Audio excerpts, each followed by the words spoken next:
Ito po yung performance ng ating nozzle, enhanced nozzle po. Ayan o.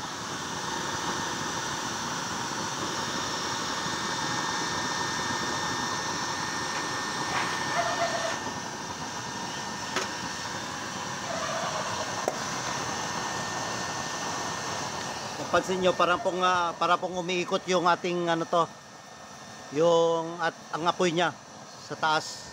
Ayun o. Kasi nga gawa sa twisted po yung dalawa nating ano to, oil distractor. Ayan. Bali ito yung po yung secondary niya. Ito po yung oil distractor, medyo malaki-laki, yung maliit po. Secondary po ito, oil distractor. So yan po yung effect.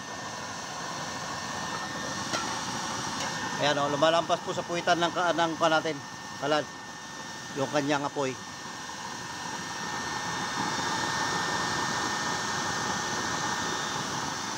Yan po, performance po. Ayan o, yung kulo niya. Performance po talaga yung gawa natin. Kaya kung sino po yung gustong makaabil nito, ayan po, PM nyo na lang po ako.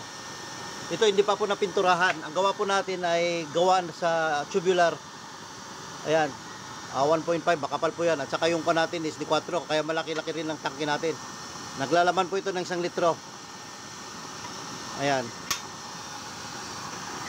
Saka yung pagkagawa po, tingnan na naman po. Tapos ito, welded po ito. Natitread po ito. Hindi po tulad ng iba na nilalagyan lang ng ano to, yung epoxy. Sa atin po talagang quality yan. Kahit po yung pagka-welding niya, ayan o. Hindi nyo po pansin yung pagka-welding niya. Malinis po yung pagkagawa natin.